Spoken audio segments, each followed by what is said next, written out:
अस्सलाम वालेकुम। Programme replay के साथ मैं हूं आपका होस्ट इमरान सिद्दीक। और पाकिस्तान और न्यूजीलैंड के दरमियान इस वक्त तीसरा वनडे जारी है। पाकिस्तान ने टॉस जीतकर आज बैटिंग का फैसला किया था, लेकिन 21 रन पर पाकिस्तान की 2 विकेटें गिर गई। शान मसूद, जिन्हें इमामुल हक की जगह टीम में शामिल किया गया था, वो 0 पर पवेलियन लौटे और 4 रन पर कप्तान बाबर आजम भी फ़खर जमान का साथ छोड़ गए। लेकिन फ़खर जमान अभी तक विकेट पर मौजूद हैं और अपनी सेंचुरी की जानिब गामज़न है। उन्होंने मोहम्मद रिजवान के साथ एक शानदार पार्टनरशिप बनाई और पाकिस्तान को एक मुस्तहकम पोजीशन दिलाई। मोहम्मद रिजवान 77 रन बनाकर आउट हुए इस चौधरी की गेंद पर, और इस वक्त हारिस सुहेल और फ़खर जमान विकेट पर मौजूद हैं और पाकिस्तान ने 185 रन 3 विकेटों के नुकसान पर बना लिए हैं। तो अब लग यूँ रहा है कि पाकिस्तान 270-275 रन स्कोर कर सकता है इस फैसला कुन वनडे मैच को जीतने के लिए। इन तमाम सूरत हाल पर बात करेंगे। कप्तानी पर बड़ी बात हो रही है, कप्तान हर फॉर्मेट का अलग लाया जा रहा है, इस पर बड़ी बात हो रही है। और फ़खर जमान एक और वनडे सेंचुरी बनाने में कामयाब हो गए हैं। पाकिस्तान को उन्होंने मुश्किलात से निकाला तीसरे वनडे में, और अब फ़खर जमान को उम्मीद है कि पाकिस्तान इनकी इनिंग्स की बदौलत 270 से 280 रन बनाने में कामयाब हो जाएगा। हमारे साथ स्टूडियोज़ में मौजूद हैं मुनीरुल हक साहब, खुशामदीद कहते हैं आपको। 21 रन पर 2 विकेटें आज गिर गई थी। पाकिस्तान ने टॉस जीतकर आज बैटिंग का फैसला किया, जिस तरह केन विलियमसन ने दूसरे वनडे में किया था। फिर उसके बाद जो फ़खर जमान और मोहम्मद रिजवान ने इनिंग्स खेली काफ़ी शानदार थी। क्या कहेंगे इस स्टार्ट पर, और अब क्या लग रहा है कि कहाँ तक पाकिस्तान जा सकता है? देखिए, अगर स्टार्ट की बात करें तो जब 21 रन पर 2 आउट थे और उसमें कप्तान बाबर आजम की विकेट भी शामिल थी, तो उस वक्त तो हालात बहुत गंभीर लग रहे थे और लग रहा था कि शदीद क्राइसिस आ सकता है, क्योंकि जाहिर है बाबर पर हमारी टीम डिपेंड करती है। फिर आज शान मसूद को खिलाया गया, उनको मौका मिला इमामुल हक की जगह, जिनके बारे में कह रहे हैं शायद थोड़ी सी इंजरी है, तो वो भी 2 गेंदों के मेहमान रहे, बगैर कोई रन बनाए आउट हो गए। तो उस वक्त ऐसा लग रहा था प्रेशर बहुत है पाकिस्तान पर, क्योंकि पाकिस्तान की बैटिंग सेकंड वनडे में भी इतनी नहीं चली थी। 183 पर हम आउट हो गई थी पूरी टीम। उसके बाद ये मानना पड़ेगा, क्रेडिट देना पड़ेगा दोनों बैट्समैनों को, फ़खर को भी और रिजवान को भी, कि 150 प्लस की उन्होंने पार्टनरशिप की और उसने पाकिस्तान की पोजीशन को बहुत ना सिर्फ बेहतर किया बल्कि काफ़ी हद तक मुस्तहकम भी कर दिया है। और फ़खर ने तो अभी सेंचुरी बना ली है, अपनी 8वीं सेंचुरी वनडे इंटरनेशनल मुकाबलों में डबल सेंचुरी बना चुके हैं, बहुत अच्छी इनिंग्स खेली है। तो हेड्स ऑफ टू ये फ़खर वही हैं जो आपकी इब्तदाई खिलाड़ियों में 21 खिलाड़ियों में शामिल नहीं थे, बाद में इनको इंक्लूड किया गया और इन्होंने पहले वनडे में भी अच्छा खेला और आज फिर एक ज़बरदस्त पारी खेली है। तो ये आपकी ऑटोमेटिक चॉइस है फ़खर जमान, क्योंकि वर्ल्ड कप भी भारत में इन कंडीशंस में बहुत अच्छा खेलते हैं, कट एंड पुल अच्छा मारते हैं, तो ऑटोमेटिक आपके लिए चॉइस है, स्पिन को भी बेहतर खेल लेते हैं। बिल्कुल सही आपने कहा, नेचुरल स्ट्रोक प्लेयर हैं और गेंद को मेरिट पे भी खेलते हैं और अच्छे प्लेयर हैं। आपको इसीलिए हर जगह आपको लीग में भी जहाँ भी ज़रूरत होती है पाकिस्तानी खेल सकते हैं, वहाँ ये हमें नज़र आते हैं। तो आउट ऑफ फॉर्म हो जाते हैं, कभी कभी इनका फॉर्म बहुत ख़राब हो जाता है, हमने देखा था एशिया कप में या उसमें, लेकिन उसके बाद आहिस्ता आहिस्ता बेहतरी हो गई है। फिटनेस भी हासिल कर ली, काफ़ी अरसे अनफिट भी रहे, लेकिन फिटनेस रिगेन कर ली है और अब आज बहुत अच्छी इनिंग्स खेली है। अब पाकिस्तान को एटलीस्ट 350 रन तो बनाने चाहिए, उससे कम में फिर बात नहीं बनी। शान ने बड़ा डिसअपॉइंट किया है, बहुत उन्होंने डोमेस्टिक में रन्स किए थे, इंग्लिश काउंटी में रन्स किए, काफ़ी दबाव था सिलेक्टर्स के ऊपर कि उनको शामिल करें, और फिर शामिल भी किया अवामी दबाव पर। सिलेक्टर्स ने, क्रिकेटर्स ने भी बड़ी आवाज़ उठाई उनकी, लेकिन इतनी कोई T20 वर्ल्ड कप में बेहतर परफॉर्मेंस थी। लेकिन ये जो टेस्ट सीरीज़ गई है इसमें 4 मरतबा जिस तरीके से वो आउट हुए, आउट मतलब बॉलर्स ने उनको नहीं किया, खुद आउट हुए। दूसरा, आज तो गेंद उनको अच्छी पड़ गई, आज भी 0 पर आउट हो गए। तो इतनी कोई कंसिस्टेंट परफॉर्मेंस देने में कामयाब नहीं हो रहे, और आप जब कमबैक कर रहे होते हैं तो ठीक है, आप पहली मरतबा जब खेल लें आपको अच्छे चांस मिल जाते हैं, लेकिन कमबैक में आपको इतने चांस नहीं मिलते। ये जहन में रखना चाहिए शान मसूद को। नहीं इमरान, एक बात जहन में हमें रखनी होगी कि जो नई मैनेजमेंट आई है उसने बड़ा हाथ रखा हुआ है शान मसूद पर, ड्यू टू एनी रीज़न। और जिस तरह उनको वनडे का नायब कप्तान बनाया गया है, हालांकि रिजवान भी थे, उनको भी बनाया जा सकता था, लेकिन बनाया गया ये सोच के कि शायद इनमें पोटेंशियल नज़र आता है कैप्टनसी का। अब चाहे वो टेस्ट के लिए आप उनको रखें और ये टेस्ट सीरीज में, चूँकि टेस्ट है ही नहीं पाकिस्तान के इस पूरे साल, होम में तो पता नहीं एक आध टेस्ट है कि नहीं है, तो अब तो वनडे या फिर T20 की बात चलेगी। तो वनडे का इनको नायब कप्तान बनाया गया इसीलिए, लेकिन 2 मैचेस के बाद इनको मौका मिला और ये नाकाम हो गए। टेस्ट में जो आप 6 इनिंग्स की बात नहीं है, अगर आप इनका करियर उठा के देखेंगे ना, तो जो उन्होंने 156 रन बनाए थे अगेंस्ट इंग्लैंड 2020 में जब पाकिस्तानी टीम कोविड में गई थी, उसके बाद से मैंने ये देखा इनकी 14 इनिंग्स में सिर्फ 155 रन हैं कुल मिला के। कई मरतबा 0 पर आउट हुए, कई मरतबा सिंगल फिगर पे, हाईएस्ट स्कोर इनका 35 रन है। अगर उन 14 इनिंग्स का एवरेज निकाले तो 11 का एवरेज बनता है। तो वो जो है ना कंसिस्टेंसी नज़र आ रही है कि फेलियर की तरफ। हालांकि हमने देख रहे थे काउंटी चैंपियनशिप में रन्स के अंबार लगा रहे थे, डोमेस्टिक खेले, बड़ी अच्छी परफॉर्मेंस थी, लेकिन इंटरनेशनल लेवल पे इस तरह अपने दोनों से मौका मिला। न्यूजीलैंड के खिलाफ तो ऐसा था जिसे सरफराज खेले थे, इस तरह से शान मसूद हम एक्सपेक्ट कर रहे थे कि शान मसूद को इस तरह से बैटिंग करनी चाहिए कि मैच को बनाए। नज़र आया कि एक प्लेयर हैं कि जो जिनमें क्या कायदाना सलाहियत है, लेकिन उसमें फेल हो गए। और आज फिर चाहे गेंद अच्छी पड़े या नहीं, एक सफ़र पर आप आउट हो जाते हैं, आपको एक प्लेयर की जगह मौका दिया जाता है। हालांकि मेरा ख्याल से नहीं था, अभी इस पूरी सीरीज़ में उनकी जगह नहीं बन रही थी, लेकिन 2 मैचेस में नहीं थे, तो थोड़ा सा भी एक प्लेयर अनफिट हुआ तो उनको डाल दिया गया, लेकिन वो अच्छा नहीं रहा। ये 2 पार्टनरशिप नहीं होती तो बहुत परेशानी हो सकती थी। तैयब ताहिर और उनको भी कामरान गुलाम को शामिल किया गया था। अभी स्कोर बता दें, 191 for 3 हैं।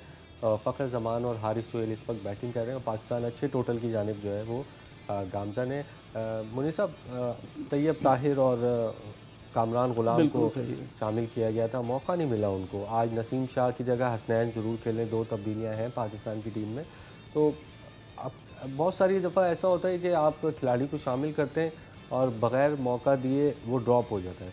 ठीक है, उनको मौका नहीं मिला, उनको जगह नहीं मिली, कोई मसला नहीं है, लेकिन अगली सीरीज़ में उनको एटलीस्ट ड्रॉप नहीं होना चाहिए जब तक उनको चांस ना मिले खेलने का। और अभी ये अपडेट है कि फ़खर जमान 101 रन बनाकर आउट हो गए। 191 रन पर पाकिस्तान की चौथी विकेट गिरी है। फ़खर जमान रन आउट हुए, 101 रन बनाकर शानदार इनिंग्स खेली उन्होंने।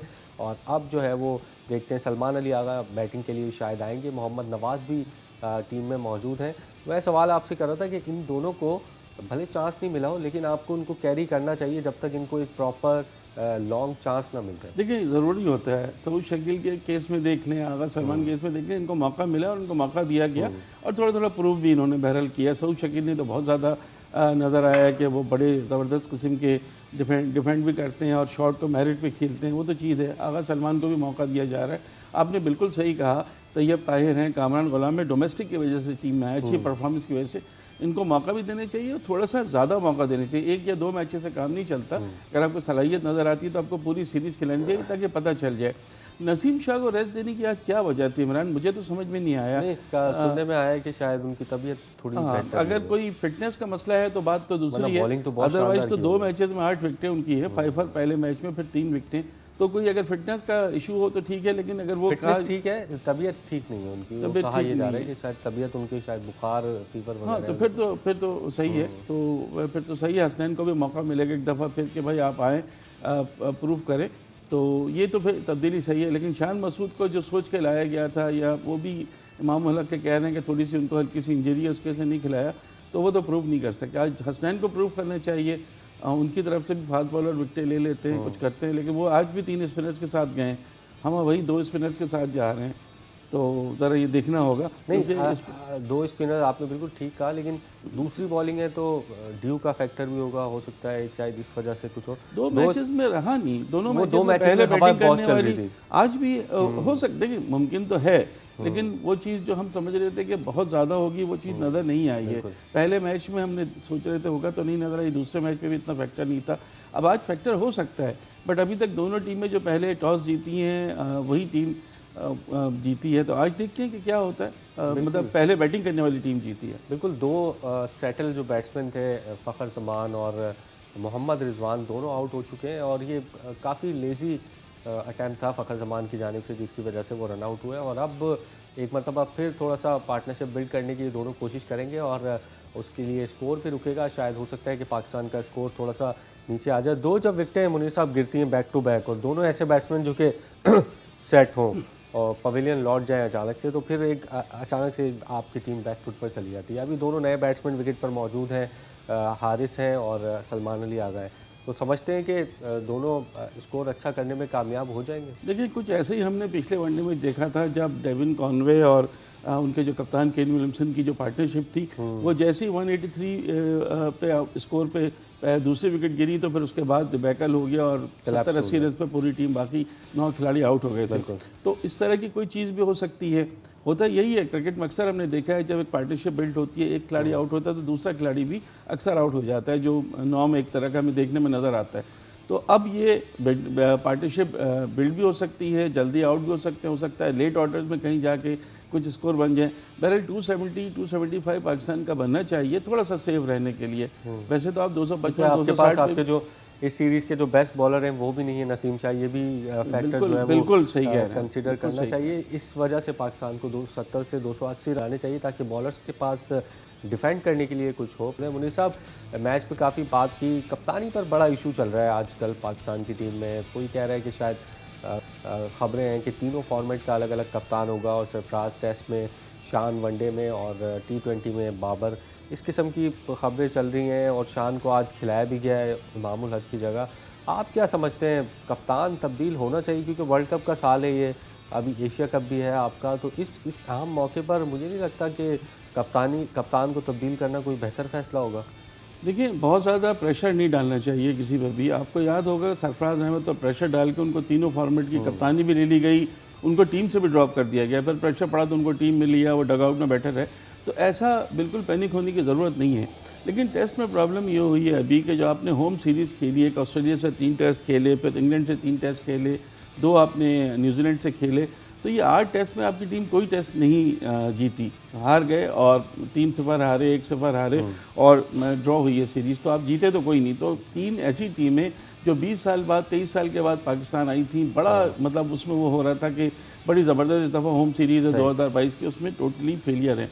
बाबर का हम अगर देखते हैं ना रिकॉर्ड, तो 18 उनके टोटल टेस्ट मैचेस बनते हैं जो उन्होंने कप्तानी की है, और उसमें से मेरा ख्याल है 5 या 6 जीते हैं, लेकिन 7 या 8 जीते हैं और 6 हारे हैं। 8 जीते हैं, 6 हारे, 4 ड्रॉ में। अब उनका ये, अगर उनको थोड़ा सा हम बाइफिकर कर लेते हैं, उनके इब्तदाई 8 मैचेस अगर हम देखते हैं एज ए कैप्टन, 7 जीते थे और 1 हारे थे। उसके बाद जो आखिरी 10 हैं उसमें से 5 हार गए और 1 जीते। और आखिरी वाले जो थे वो बनिस्बत ईजी थे जो पहले थे, क्योंकि वो आपने होम ग्राउंड पर टेस्ट होम ग्राउंड पर टीमें मजबूत थी, लेकिन आपको होम ग्राउंड में कभी भी देखिए, आज तक तो कभी ऐसा नहीं हुआ ना कि कोई टीम आके आपको क्लीन स्वीप करके चली जाए या वॉट वॉश।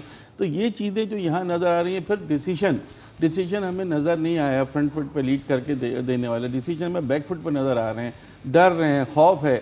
जिस तरह की विकेटें हमने बनाई थी, यही मैं कहना चाह रहा हूँ कि ये खौफ, ये डर, मतलब थोड़ी सी बेचैनी नज़र आ रही है उनके, थोड़ा सा मीडिया से गुफ्तगू में गुस्से में नज़र आ रहे हैं, थोड़े जवाब काफ़ी स्ट्रेट फॉरवर्ड दे रहे हैं, तो थोड़ी सी उकताहट सी नज़र आ रही है उनको। बिल्कुल। तो अगर पीसीबी ये फैसला कर चुका है तो फिर बना के फारिग करें, या तो फिर स्टेटमेंट जारी करें कि यार देखिए अभी हम कप्तान चेंज नहीं कर रहे, ताकि ये जो रूमर्स चल रही है सारी खत्म। अभी जो भी चीज़ होगी ना इमरान, वो होगी PSL 8 के बाद। PSL के बाद सारी तब्दीलियाँ होंगी, क्योंकि कोच भी तब्दील किया जा रहा है। आपको पता है सकलैन मुश्ताक ने मना कर दिया है।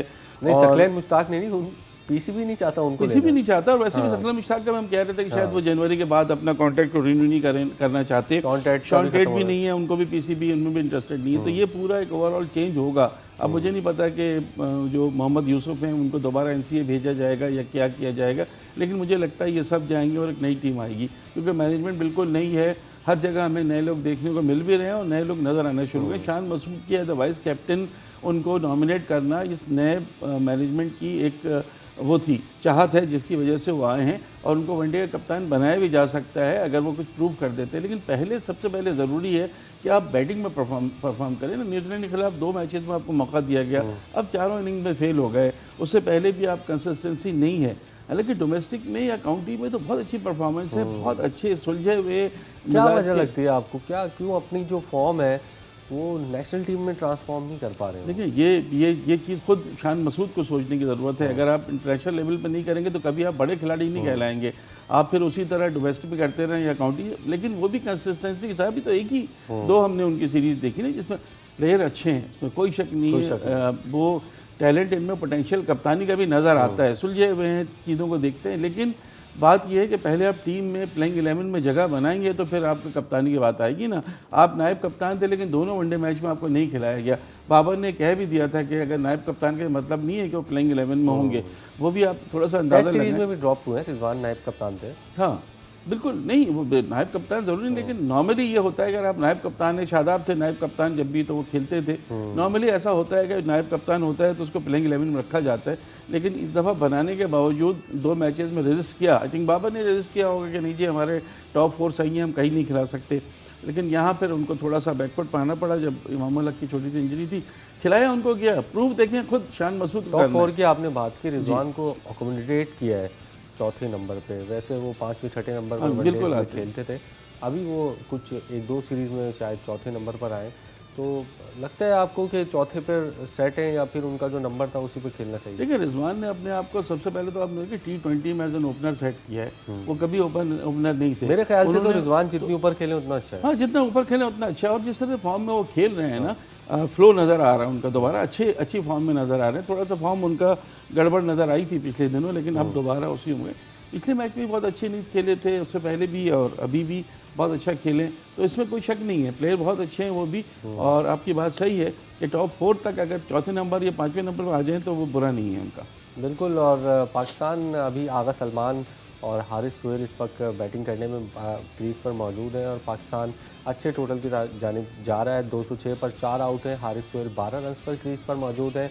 सलमान अली आगा जो है वो 10 नंबर पर क्रीज़ पर मौजूद हैं। हमारे साथ मुनीर साहब मौजूद हैं। मुनीर साहब, इसके बाद नवाज़ हैं, फिर उसामा मीर हैं, ओवर्स आपके 10 बाकी हैं। तो इन दोनों को मुझे लगता है कि 45-46 ओवर्स तक खेलते हैं तो पाकिस्तान की पोजीशन अच्छी हो सकती है। देखिए आखिरी 10 ओवर्स हमेशा वनडे में बड़े इंपॉर्टेंट होते हैं।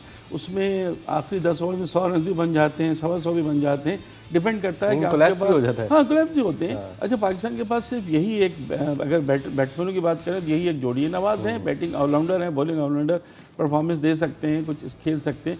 बाकी और आपके पास हमें ऐसे नज़र नहीं आ रहे आगे कि जो बहुत तेज़ खेल सकें या पाकिस्तान के लिए स्कोर कर सकें।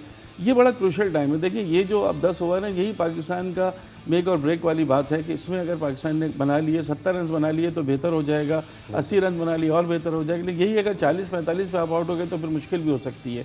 तो ये बड़े इंपॉर्टेंट आखिरी 10 ओवर हैं। बिल्कुल बड़े इंपॉर्टेंट है और इस 10 ओवर से मैच का फैसला जो है वो हो सकता है। पाकिस्तान अगर अच्छे रन बनाने में कामयाब होता है तो फिर अच्छी पोजीशन में आ जाएगा। लेकिन पाकिस्तान टीम के जो हेड कोच का मामला है वो भी काफ़ी हॉट टॉपिक है और देखना है कि कौन पाकिस्तान टीम के नए हेड कोच का चार्ज संभालता है, क्योंकि सकलैन मुश्ताक, शॉन टेट और जितने भी कोचेज़ हैं उनका मुआहदा जो है वो फरवरी में ख़त्म हो रहा है। तो पाकिस्तान को वर्ल्ड कप के लिए नए कोच की तलाश है, क्योंकि वनडे वर्ल्ड कप है इस साल, एशिया कप भी है। तो मिकी आर्थर से पाकिस्तान क्रिकेट बोर्ड ने रब्ता किया था, लेकिन वो राज़ी नहीं हुआ दोबारा से कोचिंग का चार्ज संभालने के लिए। अब काफ़ी नाम ज़ेर गौर हैं, स्टीफन फ्लेमिंग है, मार्कस ट्रेस्कॉथिक हैं, जस्टिन लैंगर हैं, टॉम मोडी इंटरनेशनल लीग में कोचिंग करने में मसरूफ़ है। तो देखते हैं, बहुत सारे गैर मुल्की कोच हैं जिनसे पाकिस्तान क्रिकेट बोर्ड का रब्ता है। कौन राज़ी होता है पाकिस्तान टीम की कोचिंग पे? हमारे नुमाइंदे अब्दुल गफ़ार ने टॉम मोडी से बात की है, दुबई में मौजूद हैं। उनसे सुनते हैं कि उन्होंने क्या बोला है इस हवाले से। Well, given my commitments that I have with this league and this franchise and other commitments I have, it'd be very unlikely that it'd be something that I'd look at. But it'd be obviously an exciting opportunity for someone to take on, because clearly there's a lot of talent in Pakistan and there's clearly a passion for the game.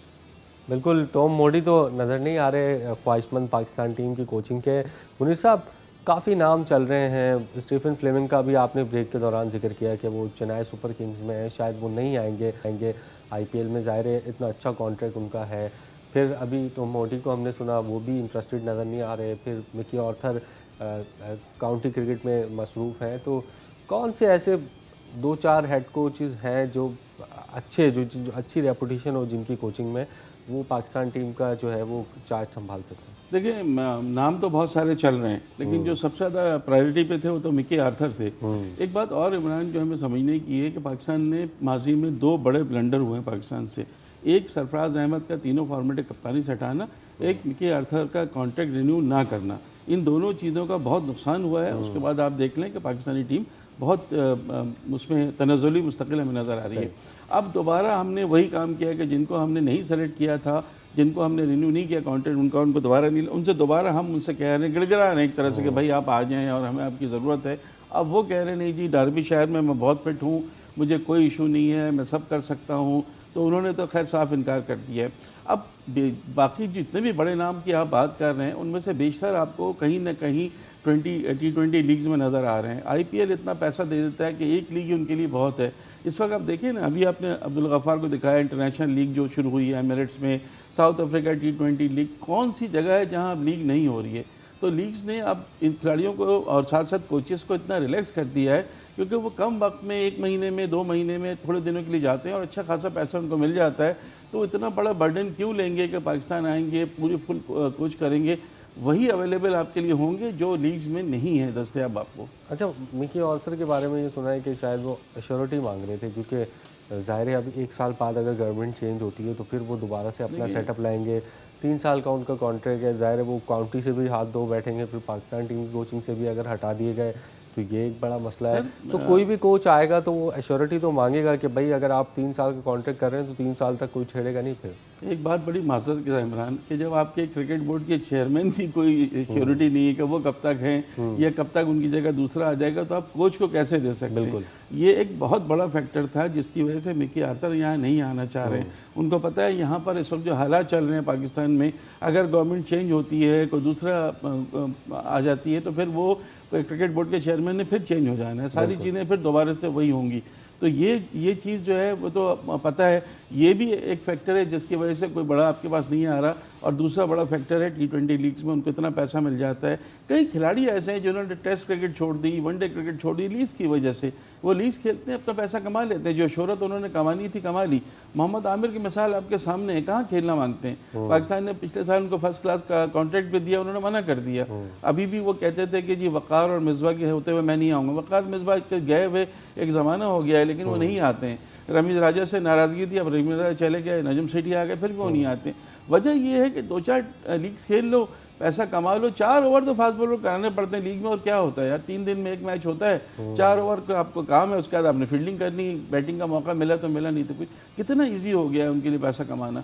तो फिर वो मेहनत करना, अपनी जगह बनाना, वो खिलाड़ी जिसको अपना नाम बनाना है वो तो खेलेगा, जिसको शौक है इंटरनेशनल चीज़ों का वो तो। लेकिन जब खिलाड़ी इस मकाम पे पहुंच जाते हैं ना कि यार अब उनको नज़र इतना नहीं आता, तो फिर लीग्स पर ज़्यादा तरजीह देते हैं। अच्छा, ज़रूरी है कि क्या पाकिस्तान टीम के लिए गैर मुल्की ही कोच हो? क्योंकि नेशनल स्टार्स भी हमारे बहुत सारे हैं। जावेद मियांदाद, मोहसिन खान कोचिंग कर चुके हैं, ज़हीर अब्बास की तबीयत शायद बेहतर नहीं, और भी बड़े बड़े स्टार्स हैं आपके पास।